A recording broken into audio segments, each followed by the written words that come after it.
नमस्कार मित्रों, महाभारत में एक से एक योद्धा थे। प्रत्येक व्यक्ति की दृष्टि में अलग अलग योद्धा सर्वश्रेष्ठ हो सकते हैं। किसी के लिए अर्जुन सर्वश्रेष्ठ थे तो किसी के लिए कर्ण, किसी के लिए अश्वत्थामा तो किसी के लिए भीम।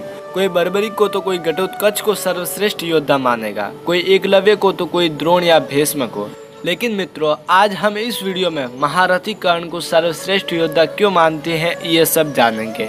तो मित्रों, इस वीडियो में भगवान श्री कृष्ण को तुलना में शामिल नहीं किया जा सकता। तो दरअसल कर्ण ही एक ऐसे सर्वश्रेष्ठ योद्धा थे जिन्होंने विपरीत परिस्थितियों के बावजूद खुद को एक श्रेष्ठ योद्धा के रूप में स्थापित किया था। आओ जानते हैं कर्ण के बारे में वे तथ्य जिनके कारण उन्हें महान योद्धा माना जा सकता है। तो प्रथम तथ्य है, अर्जुन का साथ देने के लिए जगत के स्वामी थे, लेकिन कर्ण का साथ देने के लिए दुर्योधन ही था। अर्जुन पूर्णतः श्री कृष्ण पर आश्रित थे, जबकि इधर दुर्योधन खुद कर्ण पर आश्रित था।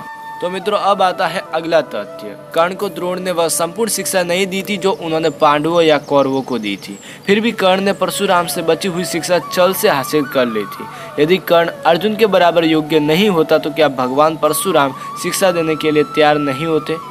और मित्रों, अब आता है अगला तथ्य। कर्ण एक सच्चा मित्र होने के साथ साथ ही दानवीर भी था। स्वयं भगवान श्री कृष्ण इस बात की पुष्टि करते हैं कि कर्ण से बड़ा कोई दानी नहीं।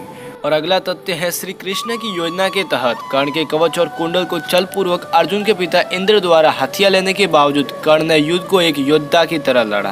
और साथ ही मित्रों, कर्ण ने जरासंध को अकेले हराया था, वही भीम ने श्री कृष्ण की मदद से जरासंध को छल के द्वारा मारा था। और अब अगला तथ्य है, कर्ण के पास भगवान परशुराम द्वारा दिया गया शिव का विजय धनुष था। यह धनुष जिस भी योद्धा के हाथ में होता था उस योद्धा के चारों तरफ एक ऐसा अभेद्य घेरा बना देता था जिसे भगवान शिव का पाशुपदास्त्र भी भेद नहीं सकता था। कर्ण को महाभारत में तब तक नहीं मारा जा सकता था जब तक कि उसके हाथ में वह विजय धनुष था।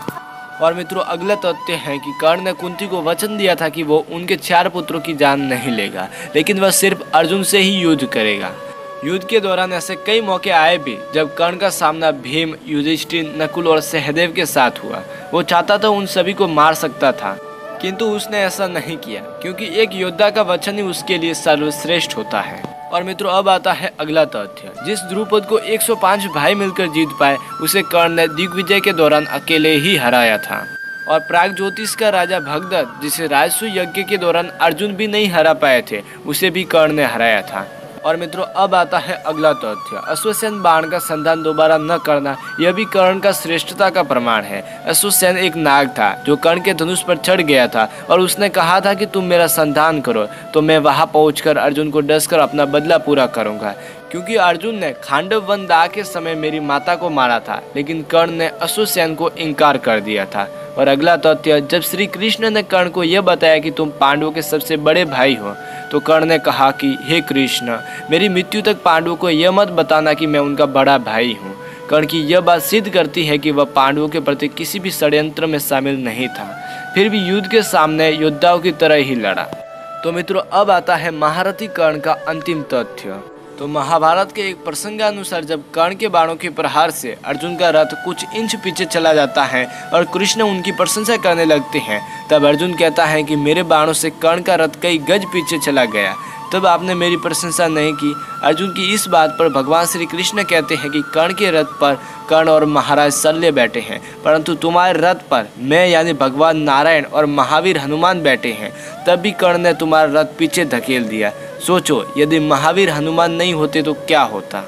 तो फिर मित्रों, महारथी कर्ण के इन तथ्यों के आधार पर माना या समझा जाए तो महारथी कर्ण ही सर्वश्रेष्ठ थे। वैसे आपके अनुसार कौन सर्वश्रेष्ठ था, ये हमारे कमेंट बॉक्स में कमेंट जरूर करें। तो फिर मित्रों, ये था आज का हमारा वीडियो। तो आशा करता हूँ कि आपको हमारा ये वीडियो पसंद आया होगा। तो कृपया हमारे इस वीडियो को लाइक, कमेंट, शेयर एंड हमारे कर्मयोगी चैनल को सब्सक्राइब करना बिल्कुल ही ना भूलें। तो फिर ठीक है मित्रों, आज के लिए इतना ही। फिर मिलती है अगले वीडियो के साथ।